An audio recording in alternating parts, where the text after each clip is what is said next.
All right, we're streaming. There we go. We're live. Hey, everybody. Thanks for joining the stream. It's the pregame preseason 2 Buccaneers live stream with Mr. Bucs Nation himself. Hello, James, hello. how's it going? It's going pretty good, man. So we got about an hour, 55 minutes until game day. Round 2 versus the Tennessee Titans, so I'm excited. The Marcus Mariota, Jameis Winston comparisons, I'm sure, are gonna be rampant. I heard they didn't talk to each other or even look at each other during the joint practices. That they had. Well, I mean, I don't expect them to be best friends. Like, why would they be? Like, I don't even think they've. Yeah, I don't think they're friends. The only time they've been really attached at the hip was when they were being drafted together. So, like, it's if I was a journalist, of course I would go that angle. I would talk about the whole relationship between them, talk about the comparisons. I mean, it's just easy writing. Some might call it lazy, but it's whatever. It's what gets the clicks, So what do they call it? Low hanging fruit. Is that what they call it? Exactly. Yeah. Oh, how are you doing today, Corey? I'm doing good. I'm ready for I'm ready for the second game. I am just like. I actually told my wife today. I'm like, is it super sad? I like got really excited when I remembered the game was today, and it's just a stupid preseason game. I was telling Gabby, my girlfriend, I said, I was like, I need something to like help calm me down because I shouldn't be this excited, because it's like, it's just great to have any type of football back, especially since we're all hyped up since we won last week too, and it's like, Well, and at the same time, it's just like, please, no injuries, like, please just get out alive. Well, so some people are dropping in the chat real quick. Game Dog J, Tommy Travis, Buccaneers Super Bowl 37 champs, longest name ever, Clutch Sports and Gaming. What's up, guys? Thanks for joining us. Actually, fun fact, Tommy's been hanging out on our Twitter, so shout out to him. Yeah. If you guys want to go follow myself and Corey on Twitter. Yeah, we definitely talk a lot on there. And Clutch, actually, Corey, fun fact, just started his own Buccaneers YouTube channel. Is it finally up? Yeah, he finally uploaded his first video recently. So okay, awesome. I'll have to check it out. You made a really good point. Injuries. There's been a handful of people who have gone down with really bad injuries already. Freaking Darius Guice tore his ACL. Yeah. That's the big one so far. But you have all these minor dinks and injuries and whatnot, like Chargers tight end Hunter Henry tore his ACL and all these other types of injuries. I was hoping nobody gets really hurt, you know what I mean? Yeah, I'm seeing lots of ACLs and lots of pup list potential and all that stuff, and the usual suspects, injury is inevitable. It really stinks, but like I'm just hoping beyond hope that none of our starters get like season-ending injuries. So do whatever we need to do to pray to the football gods, and let's just have a clean game. Honestly, I don't care if we get shut out like the Falcons last week, as long as no major player gets hurt. Oh yeah, I know. And honestly, wins and losses preseason, it's always fun to win. Everybody loves to win. We can all agree on that. But the big thing for me is that I don't want to go into week 1 and it's like, oh man, what sucks is Ryan Fitzpatrick tore his ACL, and it's like, or something crazy. You know what I mean? Or like Ronald Jones ruptured his Achilles. It's like, great, I'm knocking on wood right now because I'm not jinxing anything. Well, yeah, could you imagine? I mean, it's bad enough having to go those first 3 games with Ryan Fitzpatrick as our quarterback. Could you imagine Ryan Griffin, as good as he's looked, having his first NFL game action be those first 3 games? He'd be miserable. Oh, man. So, okay, let's start praying. Like, please be... Oh my Please gosh! Be okay, everybody. Pray for protection. Yes. For our guys, Yeah. So we had a good game last week. You mentioned it. I think it was as good as a first preseason game could have gone for us. Again, no major injuries, but just about every starter looked like how we thought they would look. Like they looked good. They looked ready to play.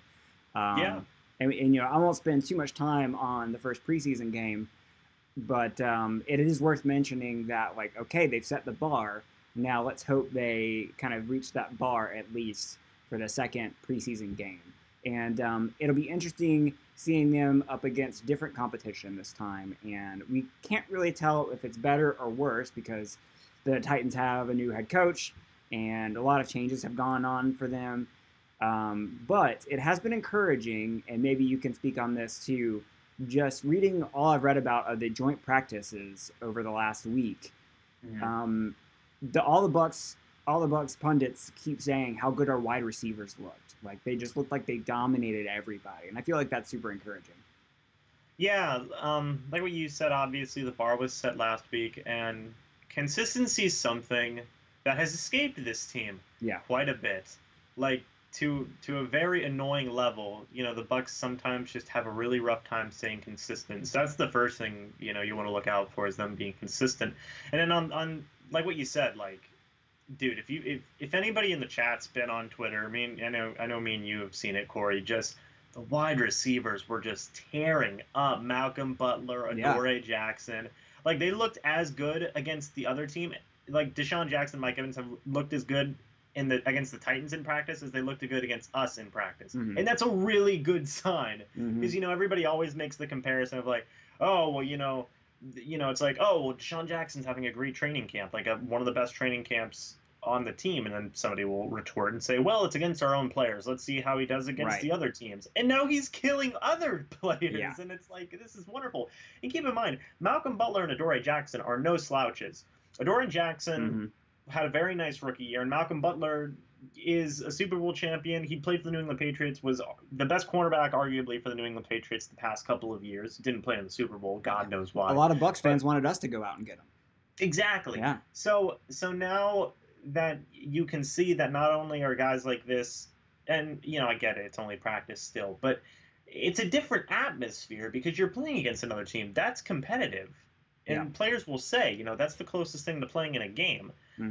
You know, so the fact that they're able to play that good against other teams' players now, that's a really encouraging sign. Well, and it's encouraging not only for the wide receivers, but obviously the quarterbacks that are getting them the ball. And it seems to be down the list, you know, whether it's Fitzpatrick, Griffin, or Jameis, they're feeding it to them. So I think it's encouraging for our offense. I don't want to get too hyped because it is practice, it is preseason, and you know, I'm sure both teams are withholding some cards a little bit, especially when they go up against other teams. Even teams you're not going to face in the regular season, you just don't. You want to play that close to the vest. I understand it, but when you just see guys just getting out physical, like the replays I've seen of people taking video at practice, like it looks like, especially guys like Mike Evans, they're just men amongst boys out there, and that is super encouraging. So I see a couple more people have joined us. Thanks for joining us, guys. This is basically our pregame, you know, right before preseason game. We'll get into kind of what we're looking forward to for the preseason game 2. And we'll ask you guys what you're looking forward to. But right now we're talking about just this past week and practice and the joint practices and all the hype we've heard. And I will say one thing. Somebody was mentioning that the Titans writers were kind of saying the same things about us, which is confusing. Apparently both writers were saying that they dominated the other. So that's another kind of wrench to throw into it. But based on what I've seen in video, I've seen a lot of highlights of our guys dominating. So yeah, no, that's always good. And, you know, like what you just said, obviously you can't, you know, you should take it with a grain of salt, as they say. Like, okay, well, you know, be you know, just temper your expectations, and I get that. But like, what's you know, again, it is really encouraging. You should take it with a grain of salt. But we all basically already knew that Deshaun Jackson and Mike Evans and all them were supposed to be super good. You know what I mean? So, and then last year, obviously, kind of disappointed a little bit in that, like, oh, we were supposed to have all these great weapons, but now we're seeing it come back again, where it's like, yeah, we do have all these great weapons still, you know, like, and they're doing great, all of them, you know, because think about it, our top 3 guys, Deshaun Jackson, Mike Evans, Chris Godwin, all 3 of them have had just a great offseason so far, you know, and it's consistent with what we've heard, for sure. Right. So it's, you know, it is encouring. Yeah, it's nice. It's nice to have good wide receivers. Fade has finally made a stream. What's up, Fade? Who was it? Let me catch up again. Okay, Game Dog said Carlton Davis inactivity is minor, right? Yeah, I think it is minor. I think he's just day to day with. I think it's an ankle. And is he inactive for the game? Because I haven't looked at who's active and. Oh yes, sorry. He is inactive. Okay. For the game. I assume it's precautionary, but of course they don't have to really let us know that. So. You know what's really unfortunate about that, and I have the list pulled up, and we can get more into it later on. What's really unfortunate specifically about the Carlton Davis one is because he looked so good the first preseason game, and you would think to yourself like, oh, well, he's going to build on that momentum and maybe work his way up the lineup a little bit. Now he can't go for the second preseason game. That really sucks for him. I think it more sucks for us because we don't get to see him play. I think he is, from what I'm reading, it seems like he's shown up enough in practice consistently and obviously the first preseason game to the point where I don't think he's probably being hurt by missing this. No. I think he probably, I'm guessing, he's probably shown enough to the coaches what he can do. So them holding him out, he's got a roster spot already locked up. So, Carlton Davis absolutely has a roster spot locked up. And even after the first game, or even before the first game, people were talking about, oh, he might be starting outside or on the opposite side of Brent Grimes anyway. So like in the nickel packages and whatnot. Right. I feel like he's built up enough clout with the coaches that this may not hurt him as bad not being out there. So built up enough clout. Yeah. That's great. I mean, I think the person who's most hurt right now by them being hurt is Vernon Hargreaves. Like, I think he's the one I feel most feel for because I feel like he's got the most to prove. Carlton Davis, this is his first year. He's got a roster spot locked up. I mean, he's got the whole season ahead of him. Future is bright. But Vernon is teetering on being cut after the season potentially, or just, being just buried in the depth chart if he can't get out there and prove it based on last year. So, I personally am sad that Carlton's not going to be out there just because we don't get to see him play. But it also might help MJ Stewart a little bit. It'd be nice to see him take over. Yeah, that was one of the things where I thought, like, man, it really sucks if Carlton Davis couldn't go because, we had seen about it. But that's kind of the one positive. It's like, oh, now we get to see, like, MJ Stewart, which you could argue MJ Stewart's been having a better offseason than Carlton Davis in some regards. So now I said this, I was talking to Tommy Travis in the chat on Twitter, and he was talking about, or I had mentioned that, I want to see a couple of these young cornerbacks like play the whole game almost. Yeah. You know what I mean? Because what better way to get a good read on some of these guys than just having them play a crap ton of snaps, and a couple of them will need to just because of the injuries. Yeah. So it should be pretty interesting. I don't know if we might even see a whole lot of Brent Grimes because. You got to remember Javian Elliott's still on the team, which, people have kind of forgot Javian Elliott this offseason compared to last offseason because obviously now he's in an uphill battle against guys like MJ Stewart and Carlton Davis and whatnot. He's kind of gotten buried on the depth chart, but I wouldn't count him out for having maybe some type of role on the team if they decide to carry a few, like an extra cornerback or something, because he's not bad. He's just an unfortunate victim of circumstance. Yeah. Well, speaking of corners, if you had to say, and we don't want to get into roster predictions per se, but I mean, who do you think has most to prove, especially in this upcoming game, just for the corners? Is it a cop out to say Ryan Smith? Ryan Smith? No, I mean I expected Ryan Smith. So. We all know it, we all know it's Ryan Smith. You can make an argument for Javian Elliott because Ryan Smith, at the very least, has special teams going for him, right? Like, he is a world-class gunner, and so he has value at least on special teams, so that could have him hold on to a roster spot. Yeah, taking the automatic answer of Ryan Smith out of it, I would say probably Javian Elliott, especially considering how they signed another corner. I think it's Devon Harris, I believe his name is. He used to play for the New Orleans Saints. We might be seeing him a little bit. He hasn't been with the team only for a couple of days, so I don't know. But I expect to see a lot of Elliott, a lot of Ryan Smith, and a lot of MJ Stewart this upcoming game. Yeah.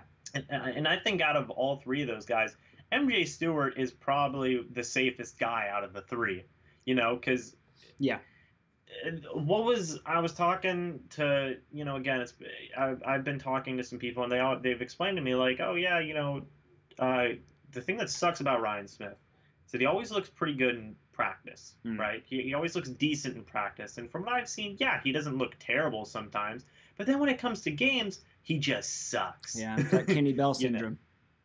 Yeah, Kenny Bell syndrome, and it's just really unfortunate. So he needs to start translating some of the, what he's able to do. Because if he was average at this point, okay.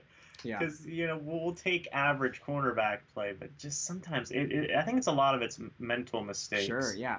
I think the corner position is a very mental position. I think that's why it's one of the hardest to succeed early with. People are saying that cornerback usually takes a good 3 years for most guys to lock it in. I mean, there's some exceptions here and there where guys just light it up, maybe perhaps like Carlton Davis. But then there's other guys like, I mean, this was less than 3 years, but first guy that comes to mind is Rondé Barber. He sucked his first year. And they drafted Brian Kelly because they were thinking Rondé was going to be a bust, and then suddenly Rondé flipped a switch. So maybe there's hope for Ryan Smith there if he can just hold on to that roster spot. But I don't know. It will be interesting to see how many corners we hold on to, and then who makes the cut and who doesn't. Let's move on to the defensive line because there's been some news there. We've cut Stevie Tuikolovatu, and I'm glad I didn't stutter when I said that name. I'm very proud of myself. I'm very proud of you for doing that. He was waived injured, so it's difficult because we never truly got to see Stevie T grow at all because he's always been hurt. So I don't know if this is a thing where we would want to bring him back or if it's just kind of like see you later and maybe some other team will pick him up and he'll get a shot. But I kind of hurt my heart a little bit. I was rooting for Stevie T. But I think a lot of people were, yeah. But it was disappointing. I didn't really get to see him in action as much. I mean, we did a little bit last week, and he didn't look great. But I was hoping he'd grow a little bit. So, well, a lot of people were saying that if the Buccaneers decide to carry 5 defensive tackles, myself included, I thought Stevie T was going to make this roster because a lot of people were saying like, oh yeah, he's looked a lot better. He's shaved all of his hair. Right. He's looking a little bit more sleek, a little bit better. He's definitely looking like there was a reason that the Bucs drafted him, and then he gets injured again, and he's back on our injured reserve again. Yeah. And it's like, man, this guy can't catch a break. They waived him with an injury designation. I'm pretty sure he passed through waivers and whatnot. He's on the IR. I don't know what's going to happen with him now. It's just really unfortunate. He can't stay healthy. He's only played in 1 preseason game total in in 2 years. Yep. That's crazy. That's why I kind of feel bad for him, just because it feels like he hasn't really had the chance to get going. Oh, absolutely. I feel bad for him. It's like he was just there to hang out and practice with the team. You know what I mean? And I know that's like a bit mean, but it's like that just makes how unfortunate the injuries are. He's never played in a regular season NFL game. That's terrible. Buccaneers Super Bowl 37 champs. # Super Bowl 37 champs. Says watch the Patriots pick up Stevie T and turn him into an All-Pro. So that's my old go-to. Every time we cut a player, get rid of a player, it's like, okay, Patriots are going to pick him up, and he's going to be like a crazy All-Pro Hall of Famer. I always say it. Every time we get rid of a player, he'd make a really good New England Patriot, and then sometimes it happens, sometimes it doesn't. But well, I'm actually saying that I'm hoping that's the case because I think isn't Adrian Claiborne on the Patriots now? Yep, Adrian Claiborne. So I'm hoping he becomes just a sack machine, mainly because he was on the Falcons and they let him go. But he had that one game where he had 6 sacks against the Cowboys. Yeah, that was ridiculous. Oh man, I remember so many Bucs fans just lighting up Twitter because they saw he had 6 sacks without knowing anything behind it, and saying like, "Oh, another Jason Light move, letting him go," and and that he had when in reality he had played up against a backup offensive tackle. Who it was like a third string guy. And so of course he just the guy was just awful. Yeah, another quick thing I want to say about the Stevie Tuikolovatu move is that this is a big opportunity for Devontae Lambert. Oh yeah, for sure. Because now, if the Bucs decide to go with 10 defensive linemen, which they've been prone to do in the past, it's just Devontae Lambert's the only guy left in the reserves who has a good amount of experience. Now you could still rotate in guys like Will Golston and Vinny Curry and all them, which they might end up doing. But still, hey, you never know. Well, I'm hearing really bad things about Will Golston this year. Like apparently he's just looked terrible so far. Is that from from the media as well? Yeah. Okay. I know specifically Peter Report has said it a lot. Okay.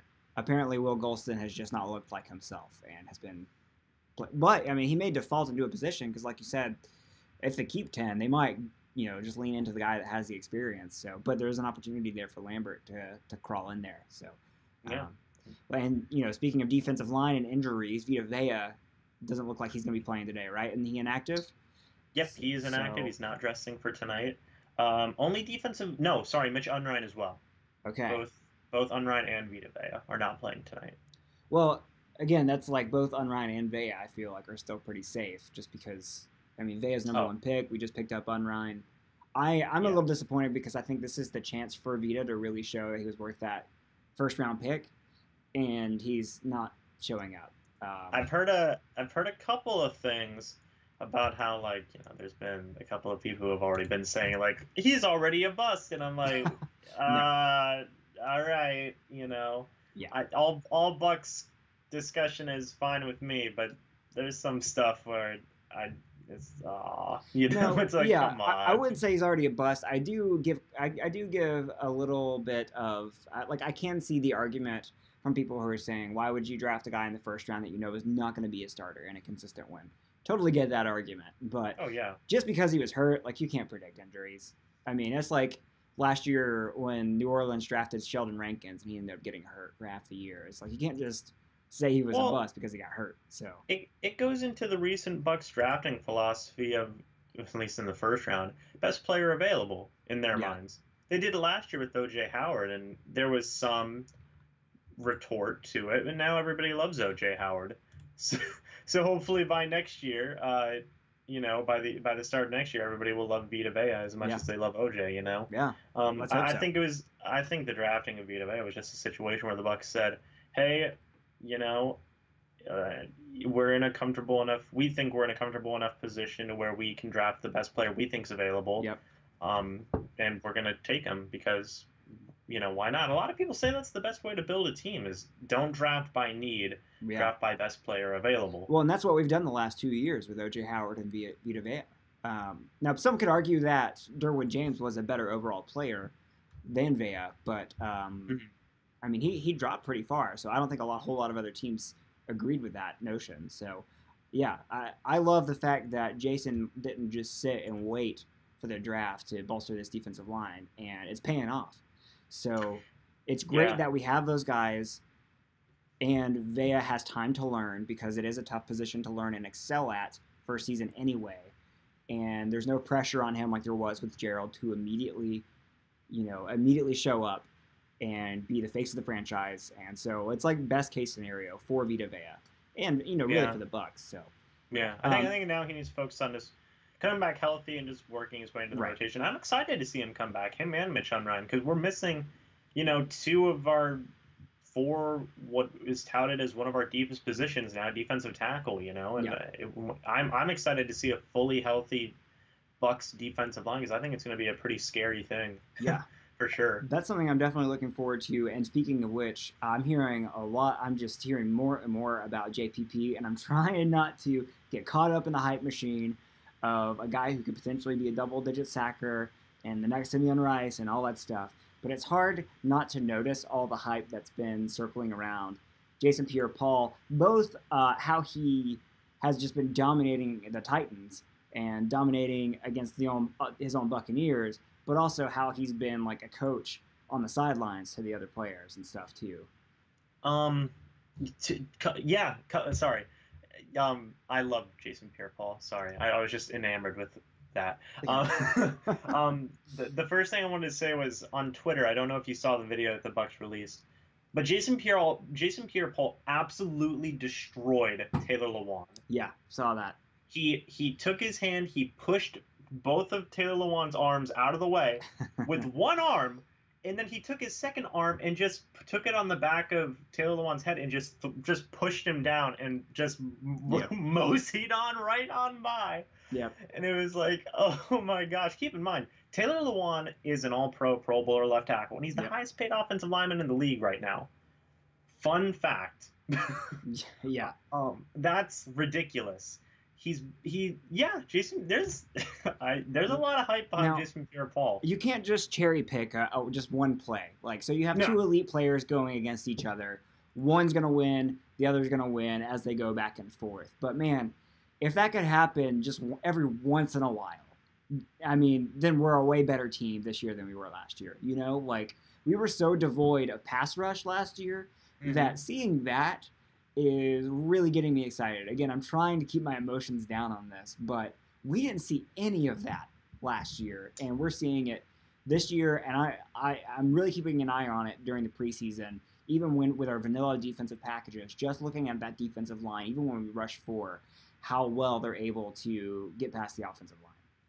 Yeah, and the second thing I wanted to talk about too is he's been unblockable in practice. He's been unblockable in our practices. He's seemed unblockable in the joint practices. In games, he's looked good. He looks pretty freaking rejuvenated, if you ask me. Yeah. I don't know if it's the fact that he's been able to come back to Florida and he seems very happy here. And even Dirk Cutter came out and said in a recent interview, he was like, I was pretty surprised that JPP was doing all of this. He doesn't skip drills. He's been a leader, and I don't think that was expected of him, especially considering how the first, I think it was like, what was it, voluntary workouts? He didn't go to something. Yeah. It was. It was the voluntary workouts. He didn't go to those, and a lot of people were like, why is he not going to those? Is everything okay? And then he just did a 180, and it was like, yeah, everything's cool. I'm gonna be a leader, and I'm gonna do everything I'm being told to do. Yeah. Just to set an example. That's really cool, and that's really valuable. I will admit I was not jumping on the train of just blasting JPP for not being there, but I would be lying if I didn't say I was a little bit disappointed that he didn't show up, just simply because he was a new player on a new team, and a way to get your player, like your fellow teammates, backs is to show up day one. Yeah, first thing. Be there with them. And so I totally saw that argument. But he knew what he was doing because he's shown up. He's been a leader, and it looks like his teammates love him, and it looks like that no one cares. So obviously all of that hype and all of the faux outrage was all for naught, which is great. I love seeing that. So there's a little bit of a debate over here on the chat about Mitch Unrein. I personally don't know about a lot about Unrein, and I haven't seen a whole bunch of him just because he's been a little bit buried and been a little bit hurt. But so they're talking about how he's 30 and he might be a bust. But I don't know if you have any thoughts on Unrein. Throwing your curveball there, but. Well, on Unrein, well, honestly, hey, even if he is a bust, I mean, who cares? And that's not me being like, or trying to deflect the question or be like, oh, well, like, who cares? Genuinely, we've done so much to our defensive line this year. We can afford that. We would still have McCoy, Vita Vea, and Bo Allen, and Jason Pierre-Paul, and Vinny Curry, and Noah Spence, and you can move Will Golson on the inside. And I get it, Will Golson hasn't been doing that good, but still. Yeah. You have plenty of options, and if we lose out on our lowest tier guy, I would say Unrein would probably be 4th on the depth chart. Yeah. If we lose out on him, I mean, all right, that's okay with me. When you add that many players, sorry to cut you off, but if you add that many players, it's a good chance that at least one of them is going to fall under expectations. And we know Jason Light's history with free agents and them not panning out, such as J.R. Sweezy. So the fact that he went all in, just got a bunch of guys, if he hit on all of them, it's an absolutely incredible free agent class. If he hits on half of them, it's still a really good job by Jason Light. So if Unrein is the bust, I'm okay with it. Yeah, and not everybody's going to be super perfect, and that's fine. That's totally okay. I would rather have Jason Light take a bunch of guys, throw them at the wall, and see what sticks, rather than having these singular options that just end up not working well. Michael Johnson, J.R. Sweezy. Remember Anthony Collins? Just stuff like, rather than getting like these single things that didn't work out, Jason Light was like, okay, yeah, defensive line is a really big problem for us. I'm going to get like a whole new defensive line. And if 2 of them work out, let's say Vita Vea and JPP are the only 2 who work out. Vinny Curry, Bo Allen, Mitch Unrein. Yeah. You still have, you know, it's like if JPP and Vita Vea are exactly what they were labeled as. Mm-hmm. 3 out of your 4 starting defensive linemen then at that point are really good. Mm-hmm. You know, and that's nice. That's still a nice thing to have. Yes, I will say this. I will say this. It would suck. It would suck if Mitch Unrein was bad, but that's a loss that we can eat pretty comfortably right now. Sure. Thankfully. Okay, well let's move on to this preseason game that's about to start here in less than 30 minutes. Yeah. What are we looking for here? I know we're coming off a pretty big high on that first preseason game. Obviously, the number one thing is to not have any injuries. But are there any players you are specifically looking forward to watching this time around? And obviously, I think there's an obvious one we can all circle around. I wonder if you're gonna say it for your first choice. But what do you say? Chandler Catanzaro? was that the pick? No, that is not. Darn it! I was gonna say a certain running back that didn't play last week. Rojo, Ronald Jones. No, Sean Wilson. Sean Wilson. Okay, so maybe it wasn't as obvious as I thought. Sorry. Just simply because Sean Wilson didn't play at all last week, and we're all excited to see this new guy. It's kind of like a new shiny toy, especially since we already know what Quiz can do. We already know what Charles Sims can do, and people kind of hate on him a little bit. We are kind of hesitant on Rojo, so here's this guy, Sean Wilson, that somehow has some hype around him, and I kind of understand it, but kind of don't. Are you looking forward to seeing him?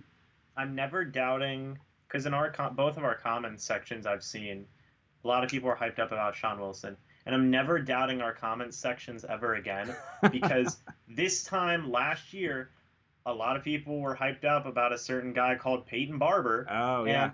And I was like, Peyton Barber, dude, he's not going to make the roster, whatever for Peyton Barber. And then, everything happened, and I was on the Doug Martin thing, and I was like, yeah, Doug Martin's gonna have his good year again, and everybody was like, but Peyton Barber, and I was like, no. Yeah. And then Peyton Barber turned into a really good Peyton Barber. So now I'm totally believing everybody for Sean Wilson. Okay, he's looked really versatile as a return man, as a running back, and whatnot. A lot of people are excited specifically about his pass blocking as well. Tommy Travis had been talking about that with me recently, about specifically his pass blocking, and I want to see what he can do as a pure runner as well. If Sean Wilson turns out to be something pretty good, him and number 44. Did you ever figure out number 44's last name? Dari, right? It's yeah, or it's spelled Dare, but it's Dar.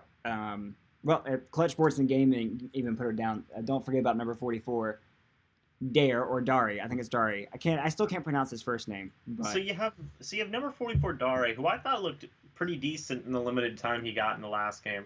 And you have Sean Wilson coming in. And these two guys could realistically push both Charles Sims and Jaquiz Rogers off the roster. Yeah. And obviously that's a big stretch. That would be huge. That'd be insane. It would be.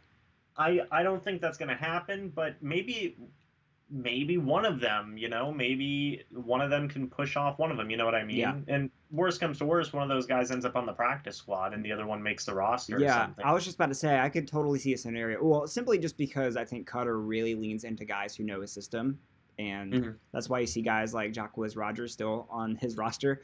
Not that Quiz was bad. I mean, he obviously earned a roster spot, but I think if it was between a guy who he's been with for a long time and a new guy, if there's ever like a struggle over which one's better, he's going to lean into the guy who knows the system. So I don't see both Quiz and Sims getting cut for these two new guys, but like you said, I could see one of them potentially getting cut and say like Sean Wilson gets the roster and then Dari being on the practice squad. So, and I'd be fine with that. Yeah, totally.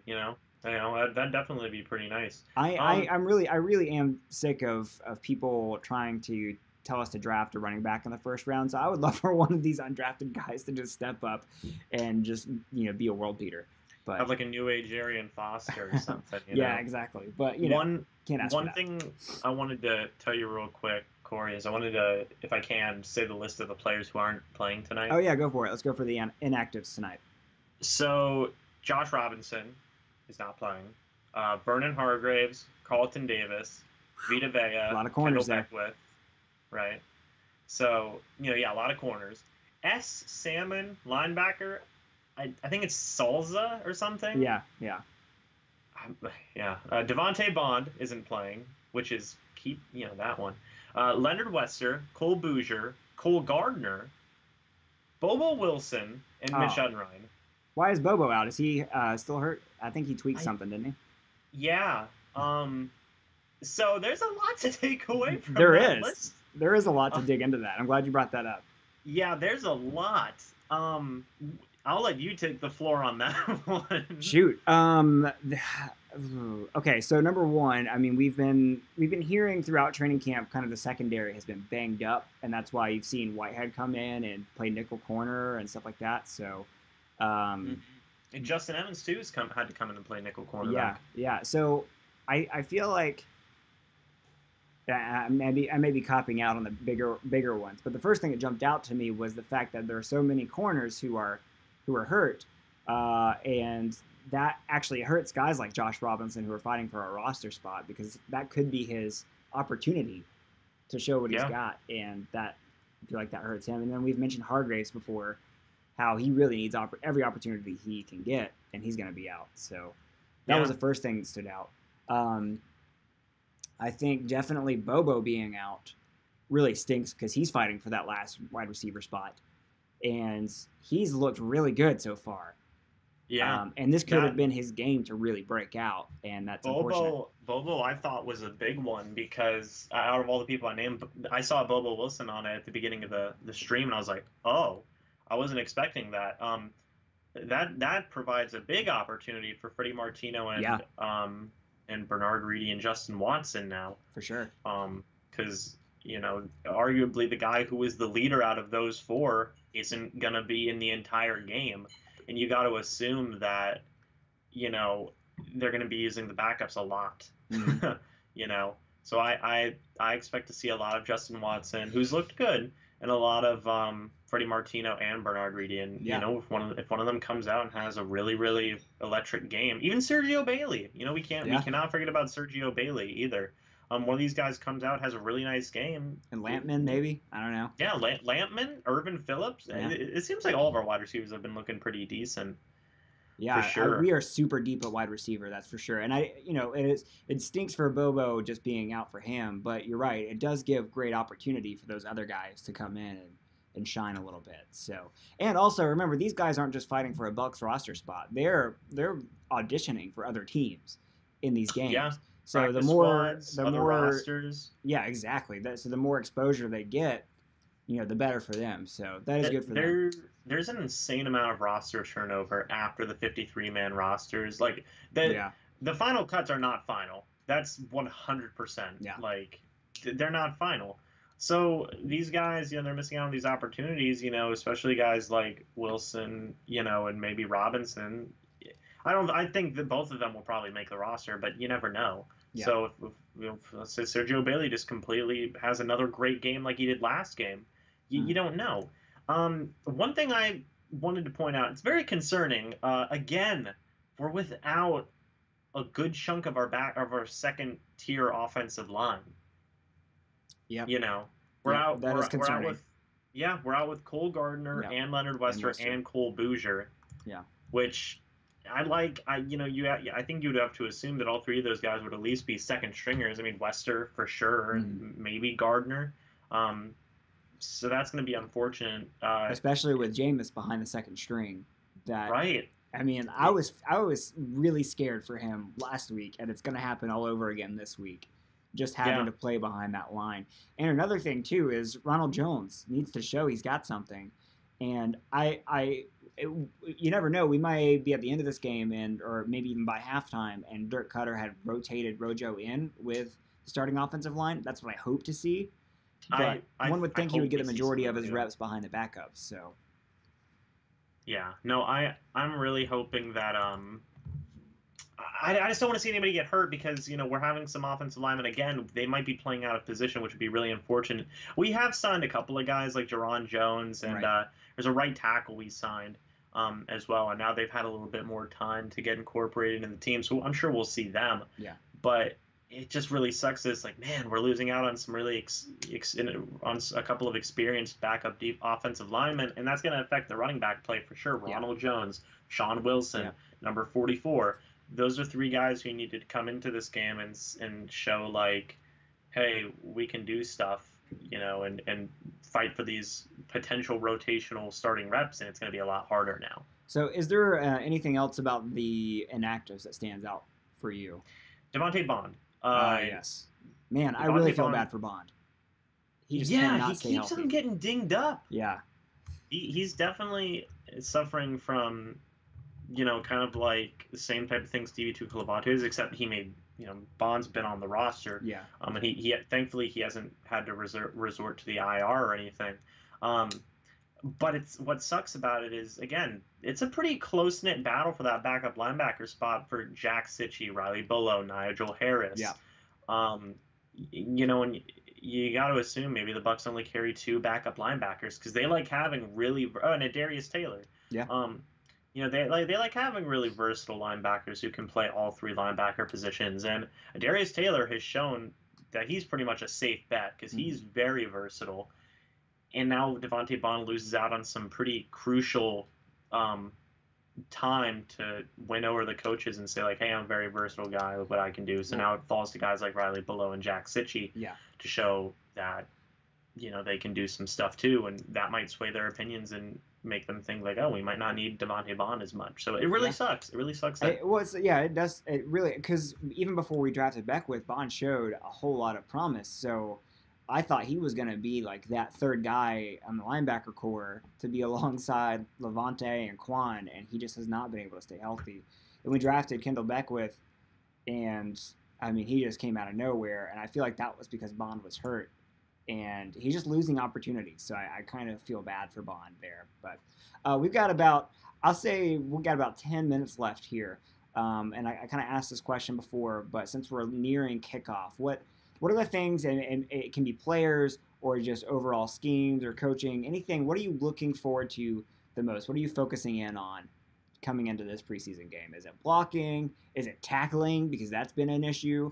And we talked about the whole soft training camp thing.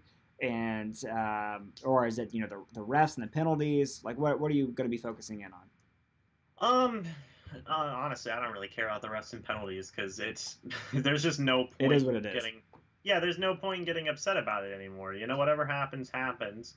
That's just the thing. For me, like, what I'm going to be looking out for is people who didn't have a good game last game to come in, and I want to see what they can be able. I'm looking for consistency. Yeah, that's what I'm looking for. Either one way or the other. Because if you're consistently bad, then honestly, that's kind of a positive thing. Because in my mind, that'll be okay. Well, then at least we know now that you might not be suited for this team, right? Yeah. And if you're consistently good, well, then that's good. That means that you're worth keeping around or something. You know what I mean? There's value in consistency. So I'm definitely looking for consistency in one way or the other. So that way it'll help me, and I'm sure many other people, make a more clear picture of what this roster is going to be taking shape into. Yeah. And also I really want to see that offensive line improve, though. Yeah. If it was up to me, everybody would improve, but I know sometimes that's not really the case. So I do definitely want to see better play overall from like the units that weren't exactly the best, like our backup offensive linemen. And even to a certain degree, like our run defense and whatnot, that's something I want to see improvement on. Buccaneers Super Bowl 37 champs. I cannot say that in one like without stuttering. Buccaneers # Super Bowl 37 champs. There you go. I'm focused on their secondary. Amazement says I'll focus on defense more than offense. Clutch Sports and Gaming says focus on linemen blocking and corner coverage. And Buccaneers # Super Bowl 37 champs says I'm also focused on kicking. So there's a lot of stuff here that a lot to watch for coming up in this game. What are you focused on, Corey? So for me, it is the tackling. Like, I think that's the one. So there are 2 things I'm terrified about. No, 3. I already said 1. That's the injury potential. So just wanting no injuries, that should be a given. 2 is the tackling. And that is I think something that we struggled with a bit last year.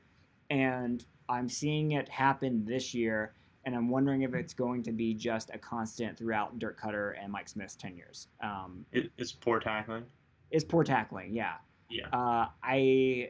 I want to see them tackle, and I don't know if I just want them to magically start tackling. I don't know if that's gonna happen, but I'm just scared that that's going to end up hurting us, especially in the run game, because I feel like that's why we looked kind of bad in the run game last week, is because of the poor tackling. So, and then real quick before I forget, the third win is the kicking game. So, but that's what's so frustrating about the tackling thing too is it's such a fundamental thing.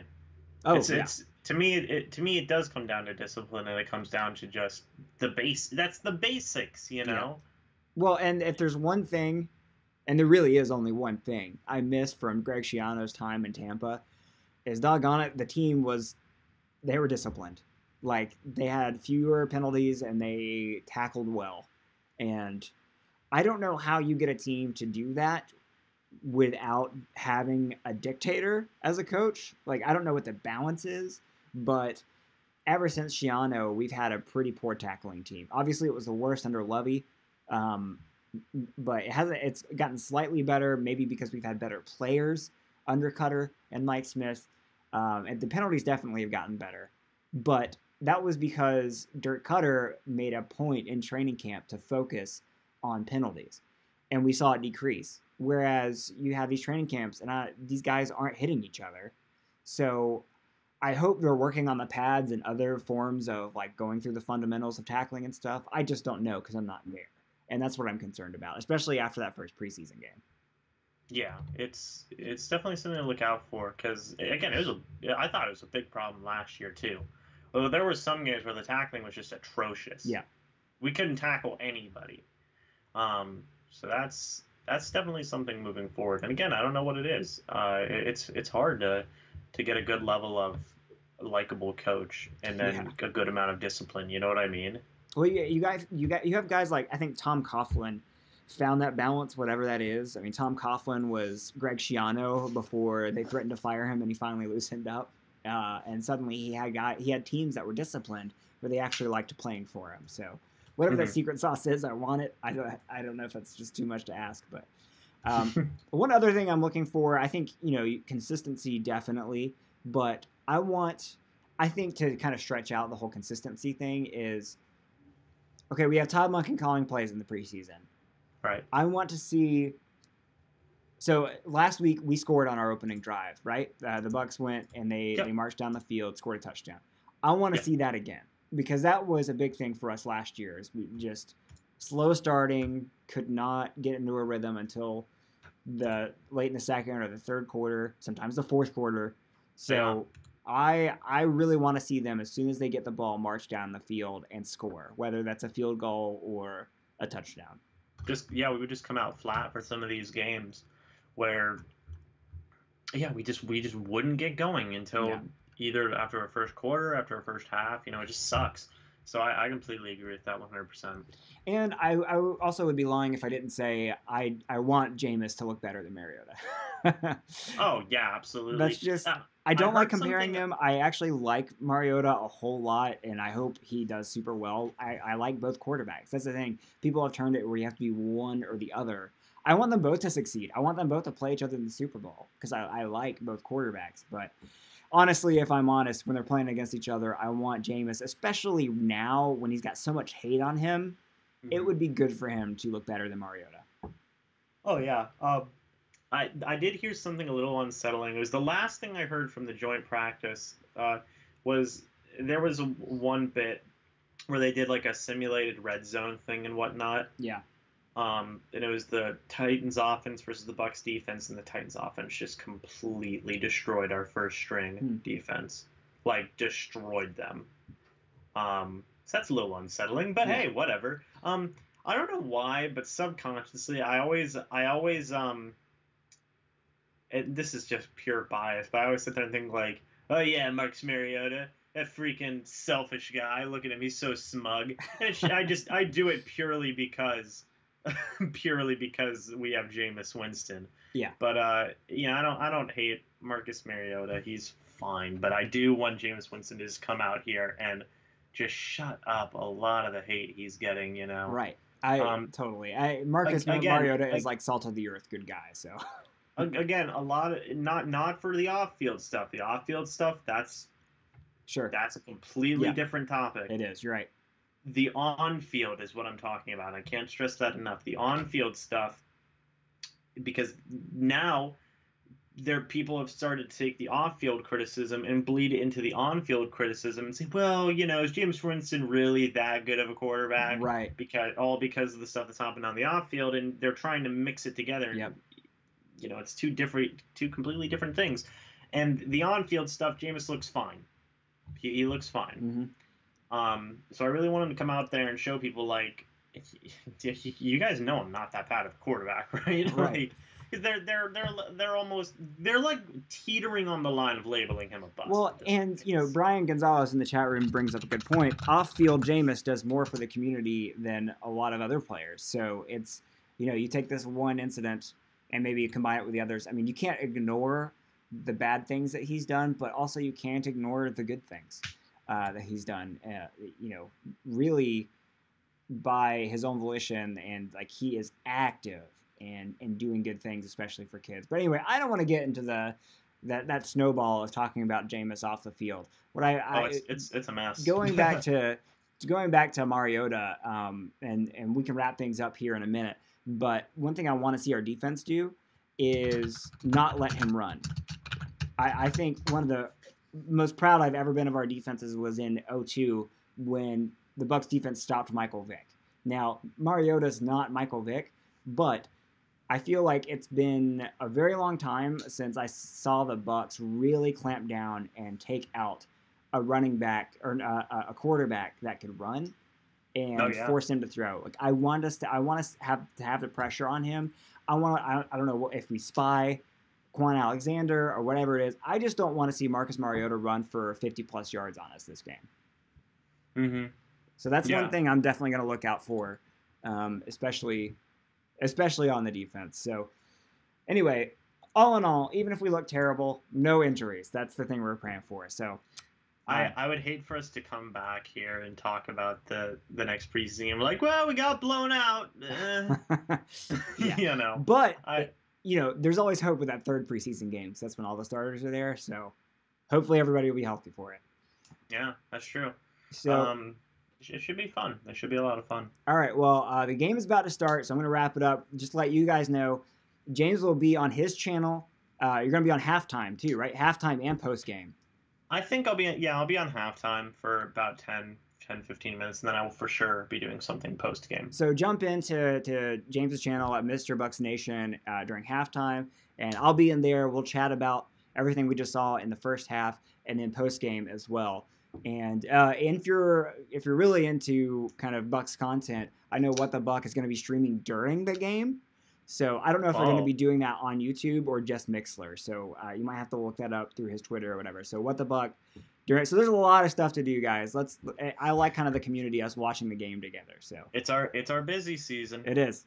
It's fun. I love it. Thanks for joining, guys. Consistent chatter. Sorry we didn't get to a whole lot of your chats there, but you guys. I love talking football with you guys. I love talking football with James. Thanks for joining us, and I'll see you over on Mr. Bucs Nation at halftime. Go Bucs! Go Bucs!